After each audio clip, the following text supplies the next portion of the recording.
The starlit void of space lit up with the first plasma blast. Commander Tom Miller watched from the bridge of his flagship as the shot passed harmlessly between his ships. His antennae twitched, a nervous habit he'd picked up from his years serving with various alien species. "Report," he ordered, his four-fingered hand gripping the command chair. "Sir, 6 warships just dropped out of faster-than-light travel," Officer Pete, his sensor specialist, called out. The young blue-skinned alien spots were glowing bright with fear. "They're blocking our path to the trade route." Miller's fleet of 5 merchant ships had been making a routine cargo run through the Orion Arm. Now they found themselves trapped between the approaching pirates and a dense asteroid field that no sane pilot would try to navigate. "More ships appearing behind us, Commander." Pete's voice cracked. 4 more. They've cut off our retreat path." Miller studied the tactical display.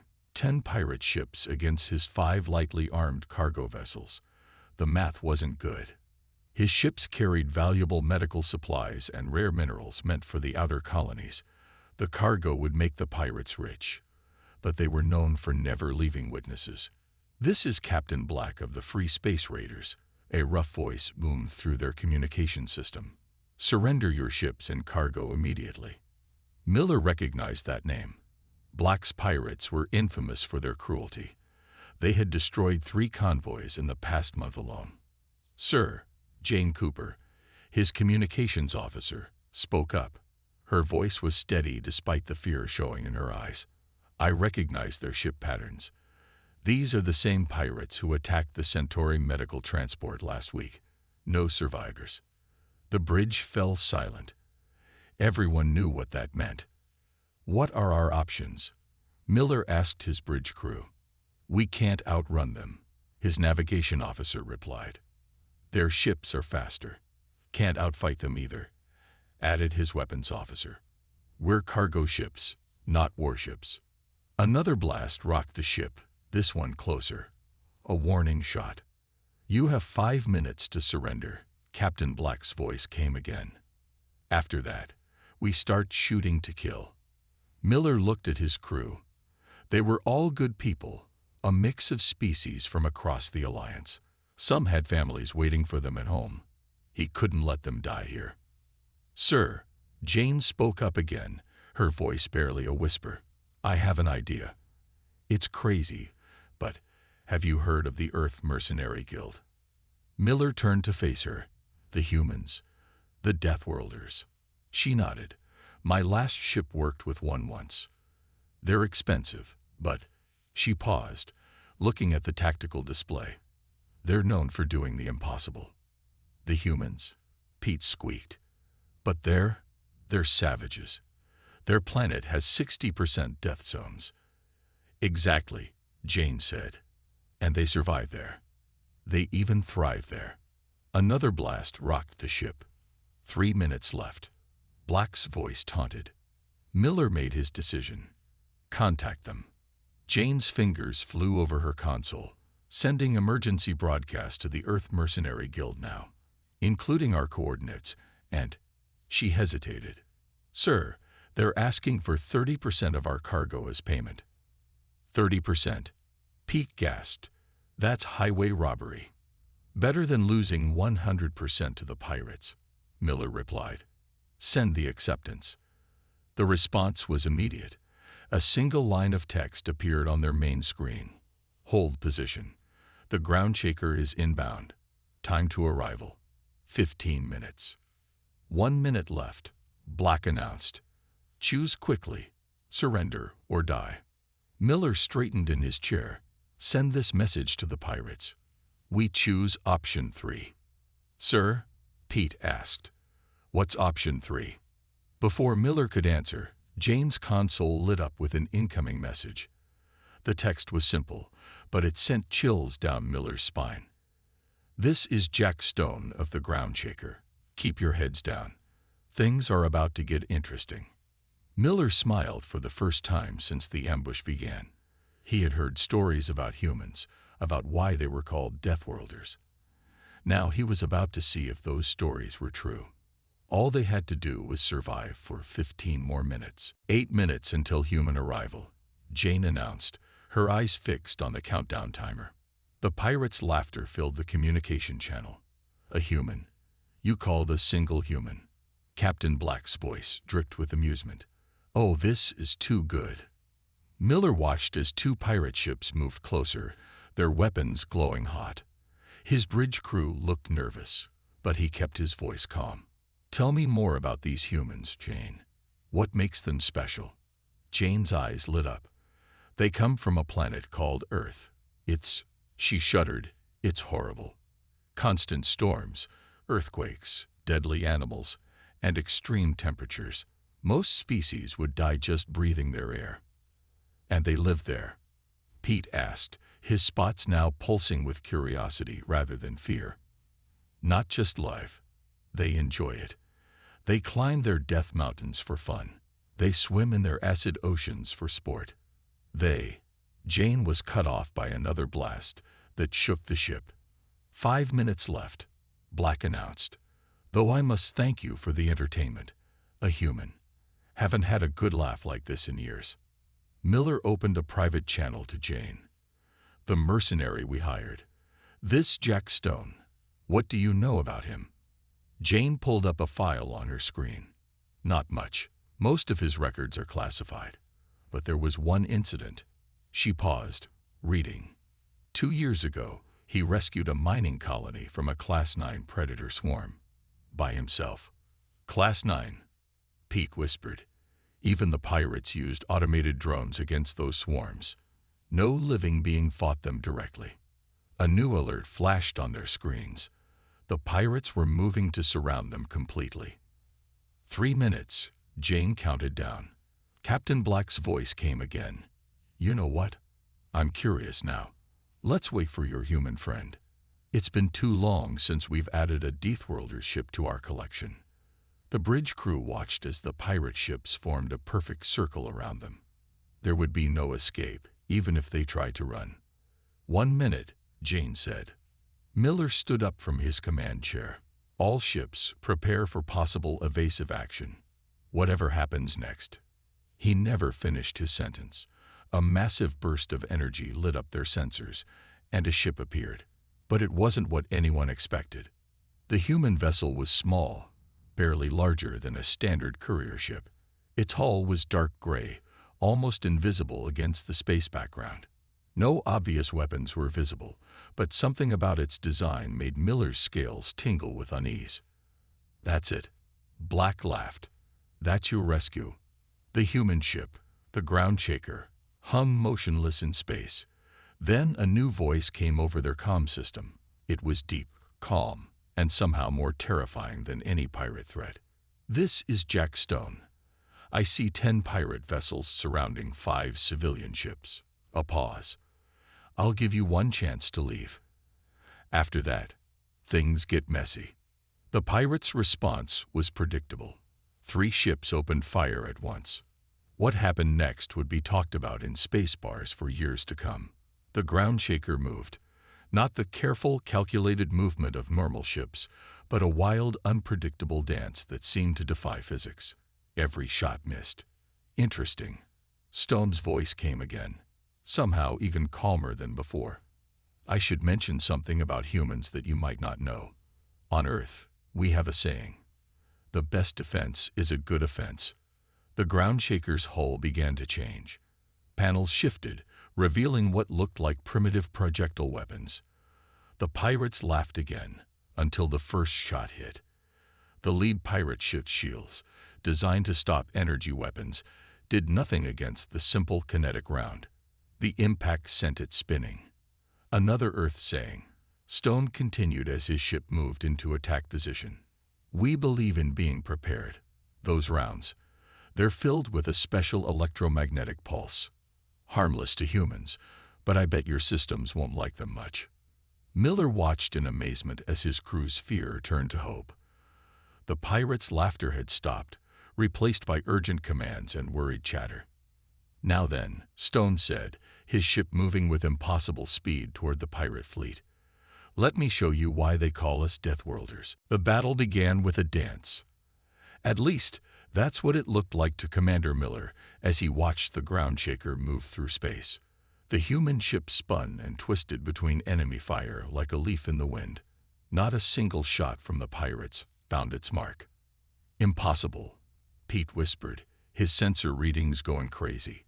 "No ship can move like that. The crew would be crushed by the G-forces." Jane smiled. "Humans can handle up to 9 grams with training. Their bodies evolved to survive falls, crashes, and impacts that would kill most species." Another volley of pirate fire lit up space. The ground shaker rolled sideways, the movement so smooth it seemed planned, and 3 pirate ships hit each other instead. "My turn," Stone's calm voice came over the comm. The ground shaker's primitive-looking weapons fired again, sending more of those strange projectiles toward the pirates. 2 ships lost power immediately as the electromagnetic pulses hit them. Their lights flickered and died, leaving them drifting helplessly in space. "Status report," Captain Black demanded over the open channel. His voice had lost its earlier amusement. "Sir, we've lost the Deathbringer and Starpierce," one of his crew responded. "All systems dead. Life support running on backups." The remaining pirate ships began to spread out, trying to surround the ground shaker. Stone let them do it. "You know what's really interesting about humans," Stone said conversationally as his ship hung motionless in the center of their trap. "We're really good at pattern recognition.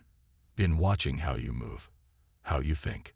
Suddenly, the ground shaker shot straight up at an angle that should have torn it apart. "For example," Stone continued, "I noticed you always attack in groups of 3. 3 pirate ships fired at his previous position, hitting nothing but empty space. And you always forget to look up." The ground shaker dropped down behind the 3 ships, firing those strange projectiles again. All 3 vessels went dark, their crews suddenly finding themselves floating without power. 5 down, 5 to go, Stone counted calmly. "Want to see what else humans are good at?" Captain Black's response was a scream of rage and a full barrage from his flagship's weapons. The energy beams filled space, creating a net of deadly light that no ship should have been able to escape. The ground shaker flew straight into the asteroid field. "He's insane," Pete shouted. "No one can navigate that at combat speed."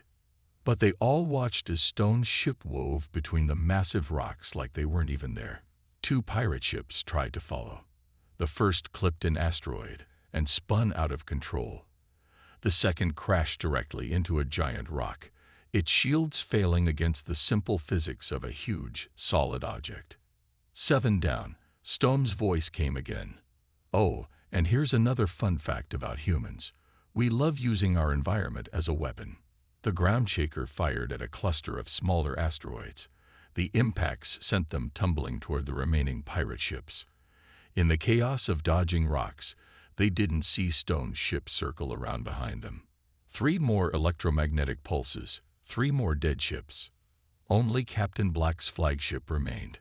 "This is impossible," Black screamed over the comm.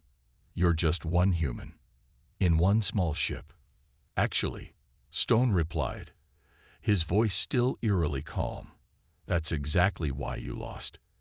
You expected a fleet, expected normal tactics. But humans, we specialize in the impossible." The ground shaker moved into position above Black's ship, its weapons trained on the pirate flagship's bridge. "Now," Stone said, "would you like to surrender, or should I show you what else this Deathworlder can do?" Miller watched as his crew broke into cheers. In less than 10 minutes, a single human ship had defeated an entire pirate fleet, and they hadn't even seen everything it could do yet. "Commander," Jane said, smiling, "I think hiring a human was the best decision we ever made." Miller nodded, watching as Black's ship powered down in surrender. "I think you're right, though I have a feeling the real show isn't over yet." He was correct.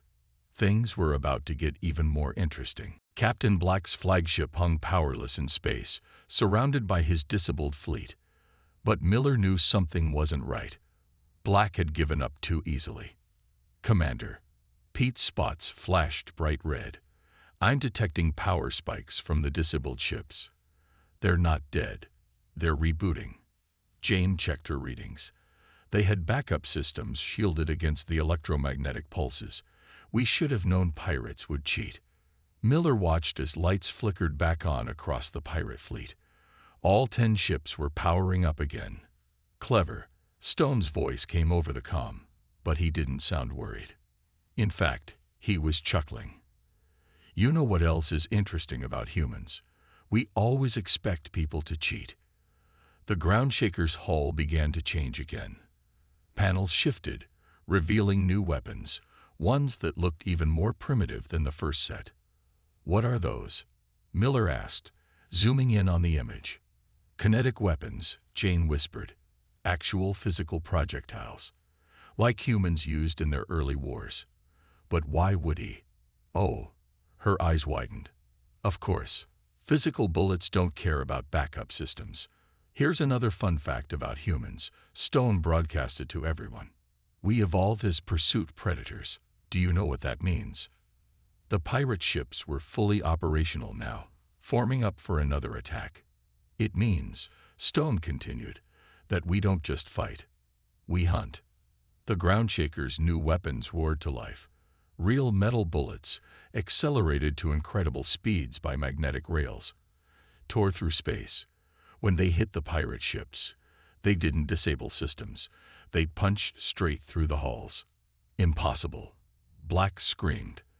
Those are just primitive projectiles. Our shields were designed to stop energy weapons. Stone finished for him. Tell me, Captain, did you know that humans were the only species to develop projectile weapons before energy ones? Everyone else went straight to lasers and plasma. But us, we spent centuries perfecting the art of throwing very small, very fast pieces of metal at our problems. 3 pirate ships were venting atmosphere now, their crews rushing to seal the breaches. And here's the really fun part, Stone added. Those bullets, they're loaded with a special human invention.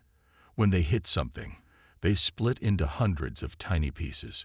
We call it shrapnel. More pirate ships were breaking formation, their crews more concerned with survival than fighting. But what makes humans really different, Stone said, his ship moving into position above the fleet, is that we don't just plan for one fight. We plan for entire wars. The Groundshaker's hull shifted again, revealing what looked like large containers. These are full of tiny metal balls, Stone explained. Tens of thousands of them. In space, with no air resistance, they'll stay dangerous for a very, very long time. I'm about to create a cloud of them right where your ships are. Want to guess what happens if you try to use your faster-than-light drives through a field of hypersonic metal spheres? Miller watched in amazement as understanding dawned on the pirates' faces. If they tried to escape at FTL speeds, they'd tear their own ships apart. You can't just leave us trapped here, Black protested. Actually, I can, but I won't. Because humans have another interesting trait. We believe in justice, not revenge. Surrender for real this time, and I'll call the Alliance patrol ships instead of leaving you here. Miller's crew watched in silence as one by one, the pirate ships powered down their weapons. This time, it wasn't a trick. Commander, Jane said softly, now I understand why humans are called Deathworlders. It's not just their strength or their technology. It's how they think. Miller nodded. They don't just survive on their deadly world. They learned from it. Every danger, every challenge became a lesson. And that, Stone's voice came one last time, is exactly why you never want to corner a human. We've spent our entire history learning how to deal with impossible situations. The battle was over. But Miller had a feeling the stories about this day were just beginning. The moment of victory was interrupted by a new alarm blaring across Miller's bridge. Commander, Pete's voice shook. 3 large ships just dropped out of FTL. They're dreadnoughts. The massive ships appeared like dark shadows against the stars. Each one was bigger than Miller's entire merchant fleet combined. Well, Stone's calm voice came over the comm. Looks like the pirates had backup. Jane's hands flew over her console. Those are Black's real ships, the ones he uses for major raids. The ships we fought were just his scouting force. The 3 dreadnoughts moved into attack positions, their weapons charging. Each ship bristled with enough firepower to vaporize a small moon. Last chance, human. A new voice boomed through the comms.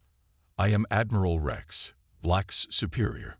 Surrender now, or we'll reduce your little ship to atoms. Stone's response was a quiet laugh. You know what humans love most about space combat? It's 3-dimensional. Before anyone could react, the ground shaker shot straight down relative to the fleet's position, disappearing beneath the dreadnoughts. Sir, one of Rex's crew shouted. He's gone under us. Our bottom armor is weakest there. Impossible. Rex roared. No pilot can think in true 3-dimensional space without computer assistance. Actually, Stone's voice came back. Humans are quite good at it. We evolved throwing rocks at prey. Had to calculate arcs and trajectories in our heads. Like this. The ground shaker fired a spread of its kinetic weapons upward. The projectiles punched through the first dreadnought's belly, causing cascading explosions across its hull. Primary engines hit. Someone screamed over the open channel. We're losing power. Rex's response was to fire everything his remaining ships had. Space itself seemed to burn as energy weapons filled the void. But Stone wasn't done showing what humans could do. Here's another fun fact, he said while his ship danced between the deadly beams. Humans are the only known species that develop the ability to mentally rotate 3-dimensional objects. Makes us really good at seeing angles others miss. The ground shaker curved around the disabled dreadnought, using it as a shield against its allies' fire. More kinetic rounds fired, this time hitting the second dreadnought's weapon systems with surgical precision. Status report, Rex demanded. 2 ships disabled, came the panicked response. He's hitting weak points we didn't even know we had. Miller watched in awe as Stone proved why humans were the galaxy's best pilots. The ground shaker moved in ways that seemed to ignore physics, each maneuver perfectly calculated to line up the next shot. And now, Stone announced, let me show you why Earth's oceans made us especially dangerous in space. The ground shaker suddenly cut all power, drifting silently in space. Ha! Rex laughed. Your ship's dead. No, Stone replied. It's diving. Using only momentum and gravity, the ground shaker fell into the asteroid field below them. Rex's final dreadnought followed, its massive weapons charging for a killing blow. You see, Stone continued as his ship wove between the rocks. Humans learned to fight in 3 dimensions long before we reached space. Our oceans taught us that danger can come from any direction, at any time. The dreadnought fired, its beams turning asteroids into vapor. But most importantly, Stone added, our oceans taught us about pressure points. The ground shaker suddenly fired, not at the dreadnought, but at specific asteroids around it. The impact sent the massive rocks tumbling in a cascade, trapping the huge ship in a net of moving boulders. Pull up, Rex screamed. Pull up. But his ship was too big, too slow to avoid the asteroids. Within moments, the dreadnought was pinned, its hull creaking under the pressure of rocks bigger than itself. Humans, Stone said quietly as he powered his ship back up, don't need the biggest guns. We just need to understand how to use what's around us. Miller looked at his stunned crew. In less than an hour, they had watched a single human ship defeat not just a pirate fleet, but 3 dreadnoughts. Commander, Jane whispered, remind me to never make a human angry. Miller nodded. Believe me, I won't forget. Admiral Rex watched helplessly as his mighty dreadnought lay trapped in the asteroid field. But he had one last card to play. Listen well, human, Rex's voice carried a dangerous edge. While you were busy playing with asteroids, my troops boarded 2 of the merchant ships. Surrender now, or we start killing hostages. Miller's heart sank as he checked the readings. During the battle with the dreadnoughts, small pirate boarding craft had indeed snuck through. "Commander," Pete called out, "Ships 3 and 4 are reporting armed intruders." But Stone's response was unexpected. He laughed. "You really should have researched humans better," Stone said. "Let me tell you about an ancient earth animal called the honeybee." The ground shaker began moving again, but not toward the captured ships. Instead, it positioned itself near a particularly dense cluster of asteroids. See, when a large predator threatened their hive, honeybees had an interesting defense. Stone continued. They would surround the intruder and vibrate their wings. Each bee alone couldn't do much, but together. Suddenly, the ground shaker's hull began to vibrate. The motion transferred to the nearby asteroids, creating a chain reaction. Together, Stone finished, they could raise the temperature enough to cook their enemy alive. The vibrations grew stronger. The asteroid field began to shake, sending waves of motion through space. On the captured merchant ships, the pirates struggled to keep their footing. What are you doing?" Rex demanded. "Creating resonance waves," Stone explained calmly. "Every ship hull has a natural frequency. Hit that frequency hard enough." The pirates on the merchant ships began to panic as their weapons literally shook apart in their hands. The vibrations weren't harmful to living beings, but anything mechanical was falling to pieces. "Impossible," Rex shouted. "You can't target specific frequencies across multiple ships." "Actually, we can. Humans developed something called music thousands of years ago. We got really good at understanding frequencies and harmonics. Want to hear another song?" The ground shaker changed its vibration pattern. Now the pirates' communication devices were failing, leaving them isolated and confused. Miller watched in amazement as the boarding parties surrendered one by one, their equipment useless, their plans in ruins. "You know what else humans learned from nature?" Stone asked conversationally. "Sometimes the best way to win isn't to fight at all." He fired a single shot into the asteroid field. The impact sent a specific pattern of rocks tumbling toward Rex's trapped dreadnought.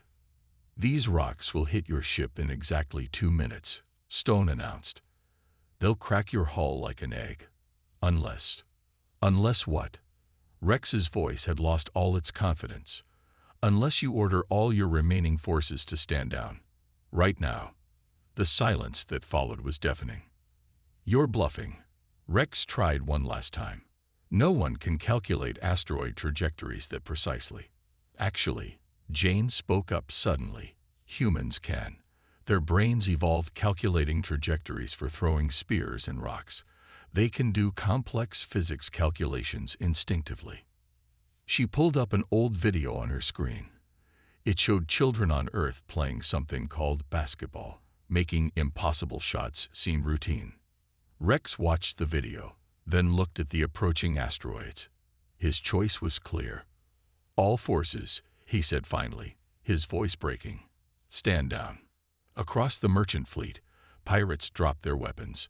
In the asteroid field, the remaining ships powered down their systems. "Good choice," Stone said. With a single shot, he deflected the approaching asteroids away from Rex's ship. "Because here's one final thing about humans. We prefer to be merciful when given the chance." Miller looked at his crew, seeing the same amazement on all their faces. They had just witnessed something unprecedented. A single human ship defeating an entire pirate fleet, 3 dreadnoughts, and a boarding action, all without killing anyone. "Commander," Jane said softly, "I think the stories about this day will change how the galaxy sees humans." Miller nodded. "They're not just Deathworlders," he replied. "There's something far more interesting." But as Alliance patrol ships began appearing to arrest the pirates, Miller couldn't help wondering. If this was what humans could do while being merciful, what were they capable of when they weren't? As the last Alliance patrol ship jumped away with its cargo of arrested pirates, Commander Miller stood in his ship's loading bay, finally meeting Jack Stone in person. The human was shorter than Miller expected, with dark hair and a friendly smile that somehow made him even more intimidating. While everyone else wore modern environmental suits, Stone wore what looked like primitive leather clothing. "Your payment, as agreed," Miller said, gesturing to the crates of cargo. 30%. Stone walked over to the crates, his movements smooth and controlled even in the artificial gravity. He checked one box, then smiled again. "Actually," Stone said, "I'll only take 10%. The entire loading bay fell silent. Pete's spots turned white with shock. "But our agreement," Miller started, "was made in an emergency," Stone finished, "charging full price for helping people in danger." He shook his head. "That's not the human way." Jane stepped forward. "After everything we saw today, all the incredible things you did, you're reducing your fee." Stone laughed. "You know what really makes humans different from most species." He picked up a small piece of cargo, a simple medical kit. "We evolved not just to survive, but to help others survive too. It's built into our DNA." "I don't understand," Pete said. "You're a Deathworlder, a perfect predator. We saw how easily you could have destroyed those pirates." "Exactly," Stone replied. "We could have, but we chose not to. That's what truly makes humans dangerous. Not our abilities, but our choices." He walked over to a viewport, looking out at the asteroid field where the battle had taken place. "On Earth," he continued, "we learned something important. The strongest predators aren't the ones that kill the most. They're the ones that know when not to kill. Power isn't about destruction. It's about protection." Miller watched as his crew absorbed this.